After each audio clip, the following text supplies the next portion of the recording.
Hello everyone, greetings from me. I'm Divya Lakshmi. Let's start with the class. And today we are going to learn a poem written by Henry Wadsworth Longfellow, and the title is The Builders.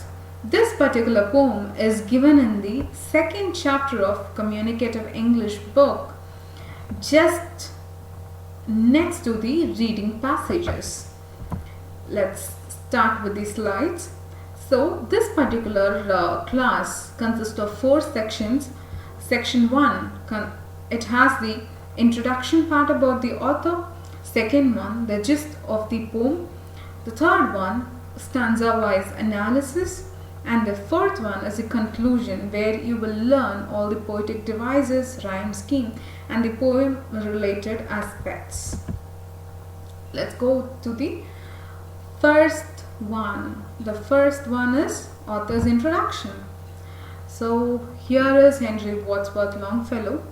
He was born on 27 February 1807 and he died 24th March 1882. And Henry Wadsworth Longfellow was an American poet and an educator too. Much of his works have been categorized in many forms, including hexameter and free verse. Your next slide. Now it's time for the gist of the poem. The Builders by Henry Wadsworth Longfellow describes a speaker's view on the contributions, large and small, made to the history of the human race. The poem begins with the speaker stating that all people, no matter who they are, have contributed to the history and walls of time. No one's deeds are useless, valueless, or going unnoticed. He makes sure the reader is aware that the small deeds supplement the massive. One cannot exist without the other. So, this particular poem is, a speaker. He says about the contribution did by our ancestors, our forefathers, to build this nation.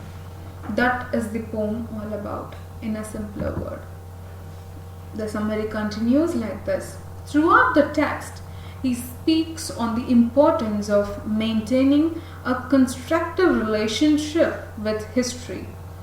The speaker believes that any listening to or reading to this poem should focus on the structures they are building.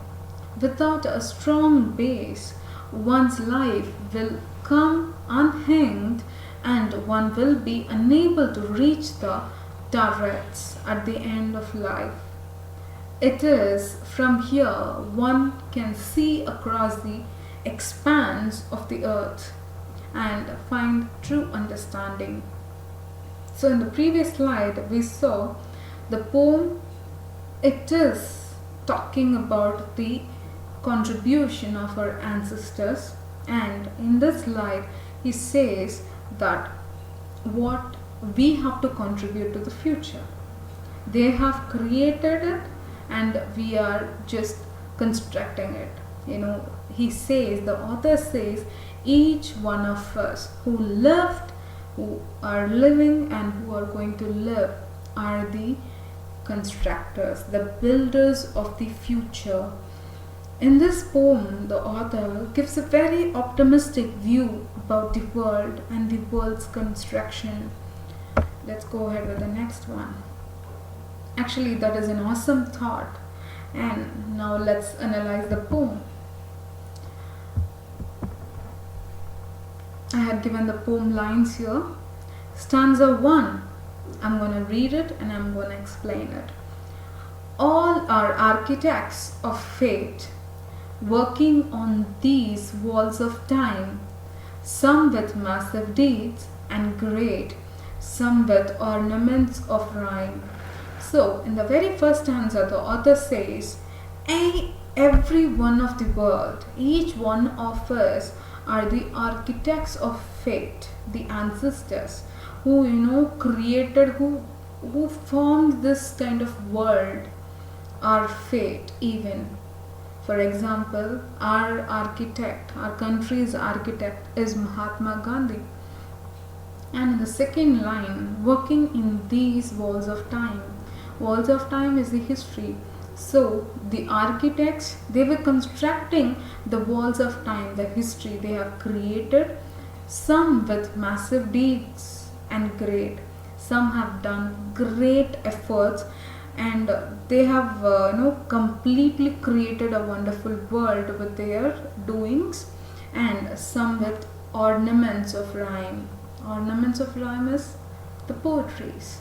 So literature wise, even they have did awesome deeds to the world. So the first stanza is like, our ancestors have created a history which is of massive deeds and also with great literature. Let's go ahead with the stanza 2. Nothing useless is or low. Each thing in its place is best, and what seems but idle show strengthens and supports the rest. In the world, nothing is useless, no one is low. Each thing, each and everything will be best at its place. And what seems, when someone is sitting idle, and even a useless thing that they do in future, that might strengthen and support the rest of the people. Let's go ahead with the stanza 3 now. For the structure that we raise, time is with materials filled. Out our todays and yesterdays are the blocks with which we build. That's true. That is so true, In the first stanza, we saw our ancestors have created the world with great deeds and great literatures. And in the second stanza, we saw even there is no one as low or high. Everyone are best at their place. And even if they are doing some valueless thing, in future that is going to strengthen or support some or something. And in the third stanza, the author says that for the structure that we raise, imagine a building that has been started. The base have been given by the ancestors. Somewhere or the other, people are doing their best, and now we are going to build it up higher and higher. Time is with materials filled. We are rising, and the time that we are spending in the construction is filled with historical monuments, with great deeds, with great structures that they have created in the world. And also today's and yesterdays are the blocks with which we build.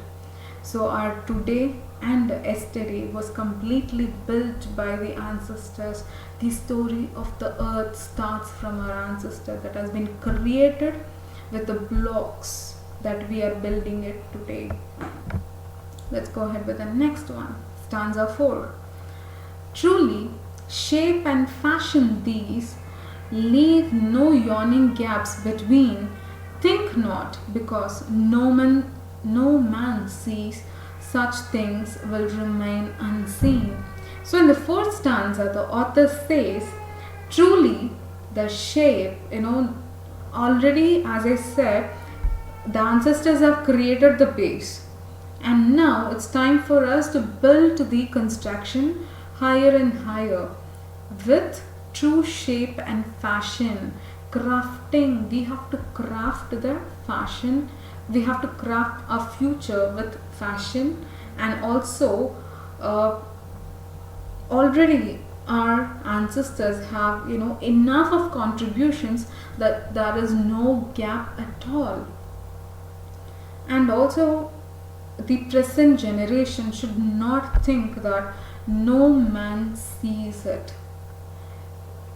If I'm committing a sin without the knowledge of others, we might think no one know about it. But the author says, God can see everything. God knows. With that, let's go ahead with the fifth stanza. In the elder days of art, builders wrought with greatest care each minute an unseen part, for the gods see everywhere. In the elder days of art, which mean the olden days, builders wrought, builders have crafted great things with great care. Each minute an unseen part. We cannot see those, we may not see those difficult moments. For example, you take the Tanjore temple. The Tanjore temple is the world famous one. We enjoy the construction today, we praise the construction, but no one know how much difficult it was. So they say they have in the olden days, our ancestors have created every single thing with greatest care. Each minute and unseen parts are there. So they thought that God can see everywhere. God sees everything. So we have to create a better future, not just a random one. Let's go ahead with the next stanza. Let us do our work as well. So our ancestors have done, they have created with greatest care, and now it's our time. And also people, the first four stanza talks about, in the first stanza the author said that the ancestors have created history, that is the past, and at that time the ancestors thought that no one is low, no one is useless, everyone are best in their own places. Even if a person does a valueless thing, that might support in the future.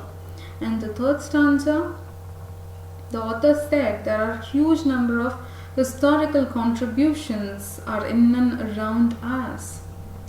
So by seeing it in the fourth stanza, he explains, we have to craft. Now it's our time to craft the future, and don't think no one sees, no one is watching us. God is looking at us. And the fifth stanza is the turning point, that now they have created, already they have created everything with greatest care. Now it's our time. So we have to do our work as well, both the unseen and the seen. We should not think that no one can judge us, no one can punish us. God is there. Make the house where God may dwell beautiful, entire and clean. You should create a world. Here house means world. Create a world where God may dwell, where you can see, feel the God. How the house have to be? Beautiful, entire and with clean heart. Here beautiful means without any broken systems. Entire means you should not waste any of the time. You have to be productive in all your way, and you have to be clean by heart. You should not be judgmental. And let's go ahead with the next stanza.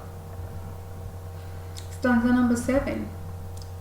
Yes, our life are incomplete if we don't have a life of beauty, entire or clean.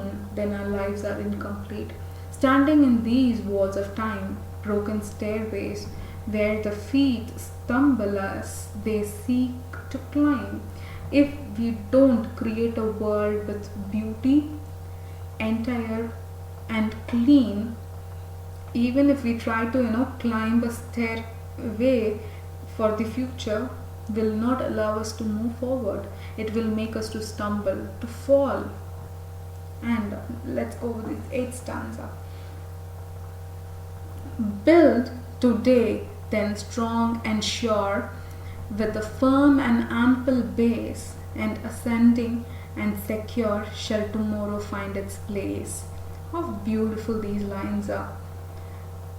We have to build today with strong compassion, with a great surety, and a firm and ample base with a great strength. We have to build our future. And then, if you are building this kind of future, then automatically the ascending, which means the eloping future, tomorrow will find its own place. And the ninth stanza, thus alone can be attained to these directs, where the eye sees the world as one vast plain and one boundless reach of sky. Which means, if we do all these things said in the 8th stanza, we would finally reach the turret. Turret is the topmost area of a palace or a building.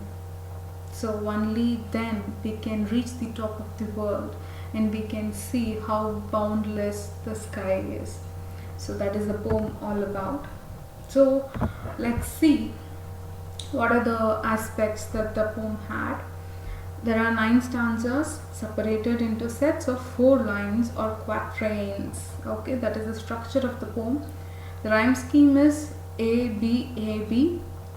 There are 7 syllables for each line in this poem. And then the technique.